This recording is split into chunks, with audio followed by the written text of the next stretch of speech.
bukan langsung sih, ada proses verifikasi. Nah ini juga ingin kami lakukan. Proses verifikasi sebenarnya sudah dilakukan, termasuk oleh pelaku yang melakukan tindak kejahatan tadi itu. Juga sudah ada proses verifikasi. Tapi yang ingin kami tekankan di sini adalah proses kemudahannya. Jadi sebagai pedagang gado-gado, saya bisa menerima pembayaran dengan cara yang mudah tadi itu. Di belakang itu kami juga punya rencana besar bahwa pengumpulan data dari hasil penjualan gado-gado tadi itu mungkin bisa dikolek sampai kemudian membentuk sebuah credit scoring dan seterusnya, monetisasi dari data dan sebagainya. Tapi penting untuk mengatakan dari sejak awal kami mengedepankan kemudahan penggunaan pembayaran melalui kris ini. Nah, kemudian penggunaan kris melonjak. Sekarang sudah 20.000 berapa? 25 juta merchant. Nah, merchant itu juga termasuk adalah rumah-rumah ibadah. Nah, prinsipnya juga sama. Kami ingin berikan kemudahan. Kalau saya punya usaha kecil di kampung, gitu ya, kemudian orang-orang masuk kencelengan gitu, orang-orang suka beralasan, aduh aku nggak punya uang atau aku nggak bawa uang. Dengan kris nggak ada lagi alasan itu. Jadi menyumbang atau nggak nyumbang only the matters of niatnya gitu ya. Nah, masjid atau musola atau gereja atau vihara atau tempat ibadah apapun juga bisa mendaftarkan seperti merchant tadi dengan sama mudahnya. Mereka hanya cukup datang ke PJP kemudian terjadi proses verifikasi. Untuk tempat ibadah ada tambahan verifikasi yang lain sebagai tempat ibadah sehingga dimungkinkan proses pemindahan itu tidak dikenakan biaya sama sekali. MDR 0%. Itu sudah dilakukan di mana-mana. Sehingga terus kami dalam kesempatan ini juga ingin mengucapkan terima kasih kepada kepercayaan masjid-masjid, gereja, tempat ibadah yang lain untuk menggunakan kris. Kami juga mendapatkan laporan bahwa dari pengurus masjid sumbangan yang diterima oleh kris secara umum nominalnya lebih besar dan juga karena kemudahan tadi itu. Nah, tetapi, jadi tadi kami sudah kemukakan cemumuah, cepat, mudah, murah, aman, dan handal. Kami tekankan faktor kemudahannya tadi. Tetapi ternyata di balik kemudahan itu tetap ada orang jahat.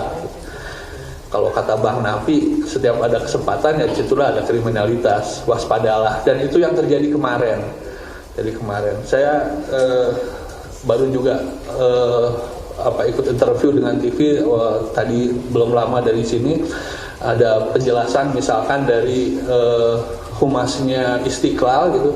Si pelaku sebelum menempelkan krisnya dia itu bahkan sempat sholat sunat 2 rakaat gitu. Emang agak keterlaluan di bulan puasa pula gitu ya.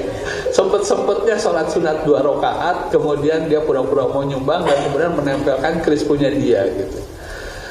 Nah, yang ingin saya sampaikan adalah sekali lagi di balik kemudahan penggunaan kris supaya mendapat akseptasi yang luar biasa, supaya proses digitalisasi berjalan dengan cepat, supaya proses digitalisasi berjalan secara inklusi dengan melibatkan pengusaha kecil dan rumah ibadah tadi itu.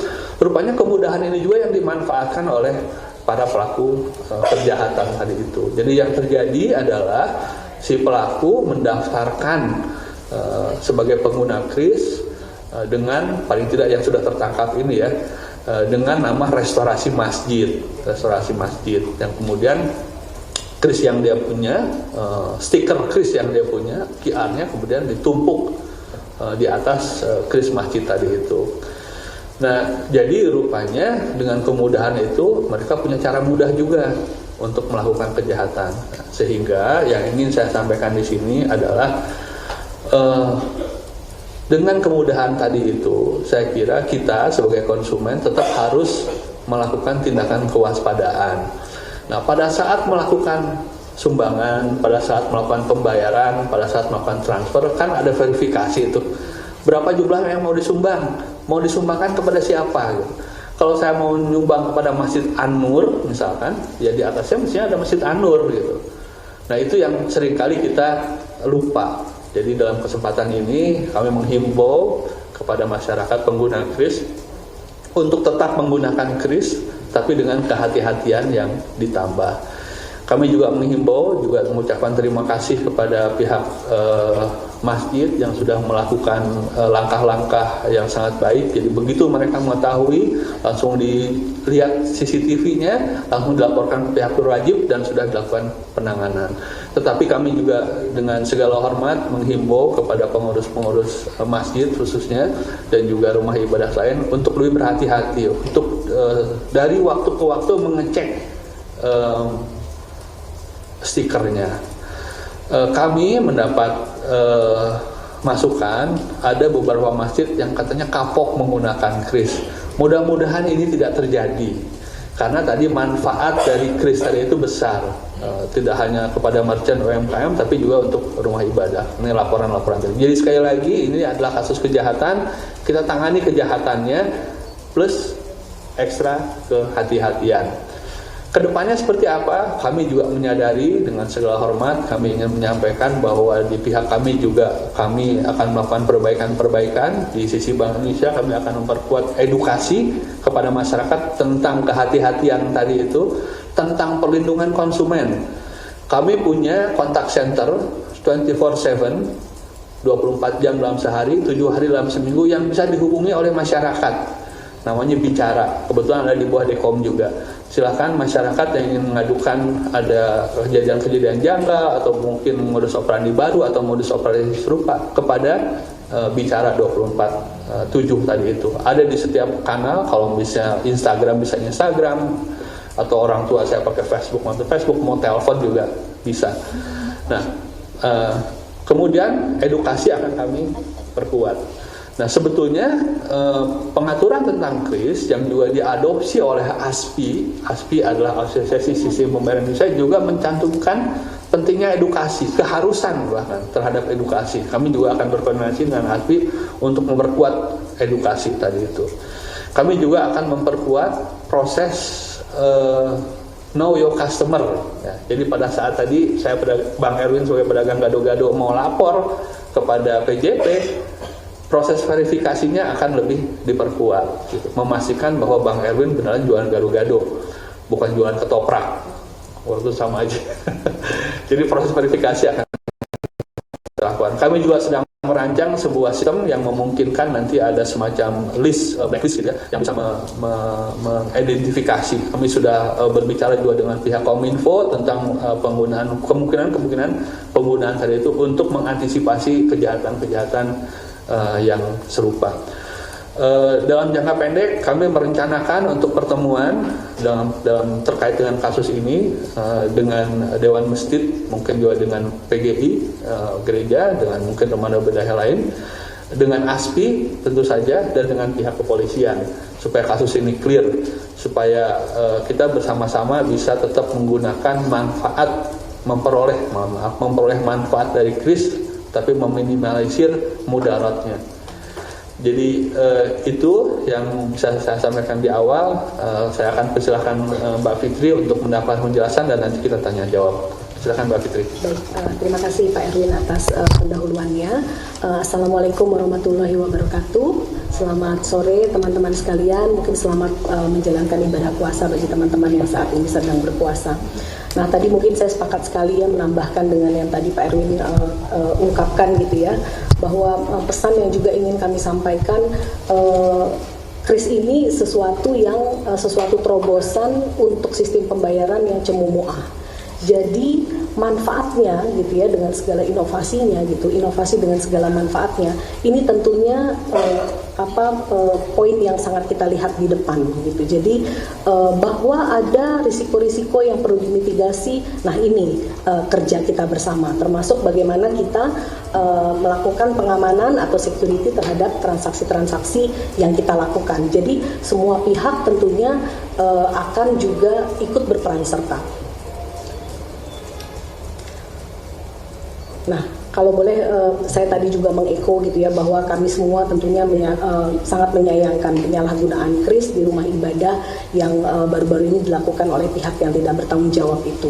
Nah, atas peristiwa tersebut kami telah berkoordinasi dengan PJP dengan seluruh PJP sebetulnya agar kris yang disalahgunakan tidak dapat lagi menerima pembayaran sehingga masyarakat tidak merugi. Jadi pertama pemblokiran itu sudah dilakukan dan saya cek juga terakhir pemberitaan juga pelakunya sudah tertangkap gitu ya, alhamdulillah. Nah, Bank Indonesia bersama dengan lembaga utama dalam ekosistem kris ini seperti ASPI, kemudian seluruh PJP, PIP, kemudian juga Peten, ini kami terus dari kemarin gitu ya, kami terus menelusuri terkait potensi adanya modus serupa pada merchant lain. Termasuk kita semua juga menelaah database merchant kris untuk mengidentifikasi jika terdapat profil merchant kris yang sama. Jadi kita telusuri satu-satu dan teman-teman di ekosistem ini bekerja sama dengan sangat erat dan juga dedicated dalam hal ini. Nah, penyalahgunaan ini juga telah ditindaklanjuti, tadi juga sudah diberitakan bahwa sudah ditangkap dan tentunya Bank Indonesia siap membantu sepenuhnya untuk langkah-langkah selanjutnya. Nah, pada case tersebut gitu ya, penyalahgunaan kris pada rumah ibadah tersebut, kami bisa sampaikan bahwa pelaku mendaftar memang sebagai merchant kris gitu ya dengan nama restorasi masjid. Namun merchant tersebut tidak terdaftar sebagai tempat ibadah atau tidak terdaftar juga sebagai merchant donasi sosial, melainkan dia mendaftarkan diri sebagai merchant reguler. Nah, kris milik pelaku yang terdaftar sebagai merchant reguler tersebut ini digunakan pelaku untuk menggantikan tadi kris milik masjid untuk menerima donasi dari jamaah. Nah, saya bisa sampaikan sedikit latar belakangnya gitu ya, bahwa mekanisme bagi pedagang untuk dapat memperoleh kris ini sebetulnya dilakukan dengan cara dia harus melakukan pendaftaran. Dia harus mendaftar menjadi merchant atau pedagang kris gitu ya melalui PJP yang sudah berizin di Bank Indonesia sebenarnya yang telah menjadi penyelenggara kris. Nah, dalam proses pendaftaran tersebut ini yang tadi diungkapkan oleh Mas Erwin gitu ya, bahwa merchant ini perlu memenuhi persyaratan yang ditetapkan. Ini adalah bagian dari si know your customer proses. Termasuk diantaranya data seperti identitas pemilik usaha dan juga profil usahanya. Nah, PJP ini harus memverifikasi data tersebut sebelum menerbitkan kris untuk merchantnya. Nah, untuk khususnya untuk pendaftaran merchant di tempat ibadah atau donasi sosial, ini terdapat data atau informasi tambahan yang perlu disampaikan untuk memastikan apakah merchant tersebut benar merupakan tempat ibadah atau juga donasi sosial. Jadi ada data tambahan. Kenapa? Tadi Pak Erwin sudah ungkapkan MDR-nya gratis gitu ya. Jadi tentu saja apalagi juga kepentingan rumah ibadah ini menggalang donasi dan sebagainya. Ini sangat penting untuk PJP memastikan merchant tersebut benar tempat ibadah. Nah, beberapa data tersebut antara lain bahwa yayasan dan rumah ibadah ini didaftarkan sebagai badan usaha dengan melampirkan fotokopi KTP, NPWP, kemudian juga akte pendirian, anggaran dasar, dan juga TDP dan NIB. Jadi ini ya, maksudnya secara mekanisme sebetulnya pendaftaran ini juga sudah disertai dengan kewajiban untuk memverifikasi, termasuk apabila misalnya butuh dicek tempat usahanya dan sebagainya. Nah, lalu kemudian hal-hal yang telah kami lakukan gitu ya terkait dengan peristiwa ini. Yang pertama, Bank Indonesia telah koordinasi dengan PJP yang menerbitkan kris milik pelaku yang terdaftar sebagai merchant reguler tadi untuk diblokir, tidak dapat lagi menerima pembayaran. Kemudian kami menelusuri database merchant kris untuk mengidentifikasi adanya underlying ID atau profil merchant yang sama digunakan untuk pendaftaran kris pada PJP berbeda. Kami koordinasi dengan Peten dan ASPI. Kemudian yang ketiga, kita mengkomunikasikan kepada seluruh PJP untuk mencermati dan meningkatkan awareness atau mencegah atau mengatasi modus serupa yang terjadi pada PJP lain. Dan kemudian tadi melakukan sosialisasi di media massa terkait langkah-langkah yang perlu dilakukan oleh pengguna, oleh merchant dan oleh PJP. Gitu ya. Lalu kemudian untuk tindak lanjutnya ini sedikit mendetailkan yang tadi diungkapkan Pak Erwin. Yang pertama, meningkatkan edukasi dan literasi terkait keamanan transaksi kris yang menjadi tanggung jawab kita bersama. Jadi teman-teman juga pasti paham gitu ya, yang namanya security is nothing without you gitu ya. Jadi semua pihak yang terlibat di sini harus juga melaksanakan perannya gitu untuk menjaga keamanan bersama. Yang pertama, dari sisi pedagang atau dari sisi merchant, ini diharapkan dapat memastikan keamanan kris yang ditampilkan agar tidak dapat diganti atau dimodifikasi oleh pihak yang tidak berwenang, serta secara reguler tentunya memeriksa kris miliknya yang mungkin sudah ditempel gitu ya. Jadi secara reguler diperiksa benar nggak gitu ya, ini masih kris yang saya tempel di sebelumnya, sehingga ini benar-benar milik merchant yang bersangkutan dan sudah tidak diganti gitu secara berkala, mungkin harus diperiksa. Nah, kemudian juga merchant yang merasa dirugikan, sebagaimana tadi diungkapkan tadi sudah bagus sekali gitu ya, merchant yang merasa dirugikan dengan tindakan penipuan oleh oknum yang tidak bertanggung jawab ini dapat melaporkan kepada aparat berwajib, segera melaporkan untuk ditindaklanjuti tentunya sesuai ketentuan yang berlaku gitu ya, karena itu adalah merupakan kewenangan dari aparat berwajib untuk menindaknya.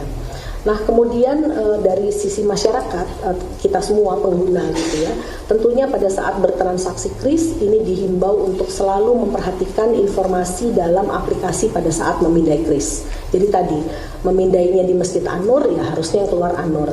Terkadang kita kita berharap semuanya otomatis gitu ya. Jadi kita memaklumi gitu. Kita masuk ke An-Nur begitu di scan namanya nama Fitria atau nama Erwin, oh mungkin ini pengurusnya nggak apa-apa lah gitu. Jadi padahal itu yang harus di aware gitu ya, memastikan nama merchantnya yang tercantum di aplikasi memang benar merchant yang menerima pembayaran sesuai dengan informasi merchantnya sendiri, bahwa ini yang tertera harusnya Masjid An-Nur misalnya begitu. Nah, kemudian juga itu tadi mengikuti petunjuk pembayaran yang diinformasikan oleh merchant tersebut. Nah, masyarakat juga diminta untuk tidak melakukan transaksi, jadi stop melakukan transaksi apabila menemukan kejanggalan atau informasi yang tidak sesuai dengan profil merchant yang menerima pembayaran atau informasi transaksi yang tidak sesuai dengan tujuan pembayaran. Kita mau donasi tetapi kok masuknya di sini restorasi masjid gitu ya. Jadi itu mulai kecurigaan kita bangun awareness-nya. Kemudian dari sisi PJP, nah ini PJP sudah kita mintakan untuk melaksanakan ketentuan ASPI atau KASPI ya, ketentuan dari Asosiasi Sistem Pembayaran Indonesia yang telah diterbitkan dengan persetujuan Bank Indonesia. Jadi kami ASPI ini adalah mitra kita gitu ya untuk berbagai implementasi kebijakan Bank Indonesia, dan setiap kebijakan itu selalu kita diskusikan dan juga selalu kita mintakan ketentuan-ketentuan, kesepakatan ketentuan yang harus diberlakukan. Nah, KASPI yang harus dilaksanakan oleh PJP ini adalah yang terkait dengan pedoman edukasi untuk merchant dan pengguna kris dalam rangka meningkatkan keamanan transaksi kris gitu ya. Jadi PJP-nya juga selain wajib untuk mengedukasi, untuk membangun literasi, dia juga wajib melakukan sendiri know your customer-nya. Kemudian kalau dari Bank Indonesia sendiri bersama industri, sebagaimana tadi diungkapkan, selalu terbuka atas masukan gitu ya dalam rangka terus memperkuat kualitas perlindungan konsumen, termasuk edukasi yang disampaikan oleh pengguna kris. Tadi kontak center PJP dan juga kontak center Bank Indonesia tentunya selalu terbuka, dari bicara juga masyarakat dapat memberikan masukan atau juga diskusi. Nah, kemudian secara khusus penguatan pengawasan terhadap penyelenggaraan kris oleh PJP tadi ya. Yang pertama, memastikan proses know your merchant atau semacam know your customer pada PJP dalam memproses pendaftaran merchant baru yang dilakukan sesuai dengan ketentuan yang berlaku. Hal ini dilakukan sebagai proses due diligence pada merchant untuk memverifikasi identitas, kemudian juga menetapkan legitimasi layanan atau bisnis, ini tujuan-tujuan ini ya, dan juga mengevaluasi kemungkinan risiko yang terlibat. Jadi dengan PJP sangat memahami tujuan ini gitu ya, mereka sangat dapat paham atau sangat tahu mana hal-hal atau data-data yang perlu diverifikasi sekali atau dua kali.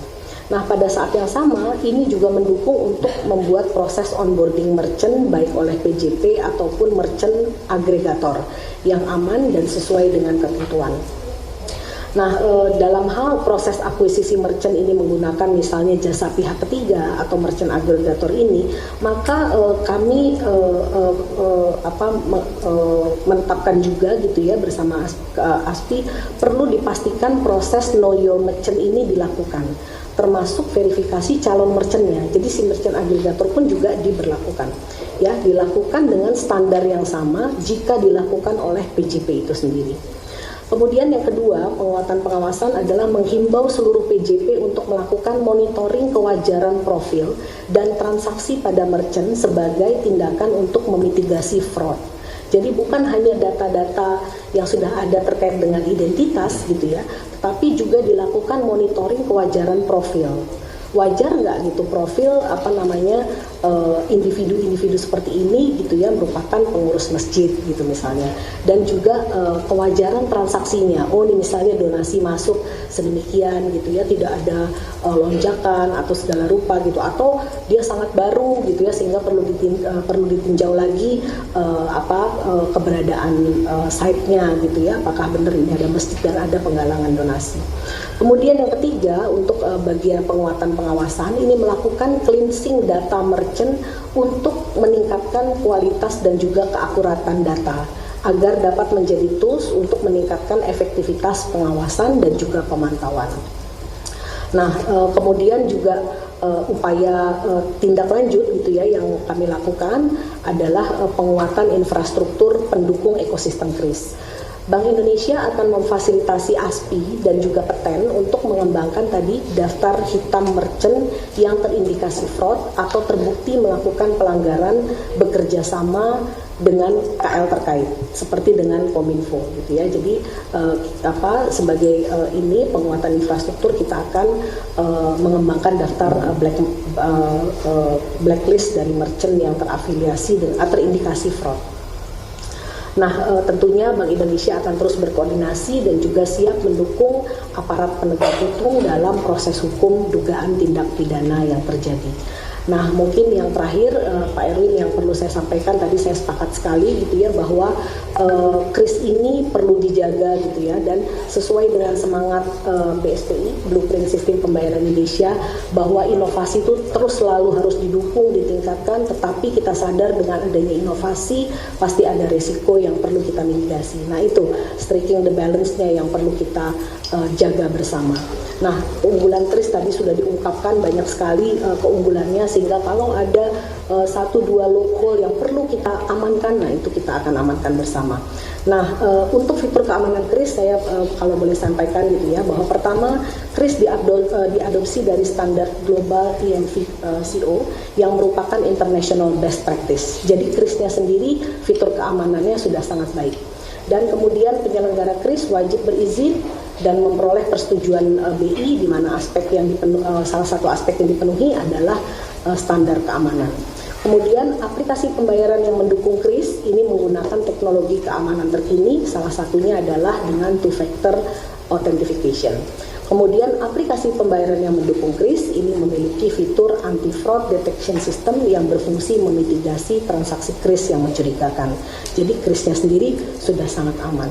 Bagaimana tips keamanan gitu ya bagi merchant KRIS gitu? Nah ini ininya. Pertama tentunya berhati-hati dalam menyimpan kode QR gitu ya, jangan sembarangan yang tidak dapat terlihat gitu ya, sehingga bisa dipantau di tempat yang mudah diawasi untuk mencegah tadi penggantian KRIS yang tidak bertanggung jawab. Kemudian yang ketiga, tidak meminjamkan KRIS gitu ya ke penggunaan yang tidak seharusnya untuk menghindari hal-hal yang tidak diinginkan. Kemudian KRIS-nya mungkin kalau dia yang statis itu harus dilapisi dengan bahan transparan dan dapat melindungi seperti akrilik, kaca dan sebagainya untuk melindungi kerusakan. Dan kemudian jika hilang atau rusak itu harus segera menghubungi acquirer-nya. Dan kemudian yang terakhir adalah memahami cara-cara pembayaran dengan menggunakan KRIS sehingga merchant dapat membantu pelanggan yang mengalami kesulitan dalam melakukan pembayaran. Jadi demikian mungkin teman-teman beberapa hal yang sudah kita lakukan dan juga cara-cara untuk memitigasi agar ke depan tidak terjadi lagi. Demikian Pak Erwin, saya kembalikan. Terima kasih Mbak Fikri. Langsung saja kalau ada pertanyaan silahkan. Kita mulai dari yang paling depan, yang datang paling pagi. Silakan nama dan dari media mana. Ada mikrofon? Paling depan.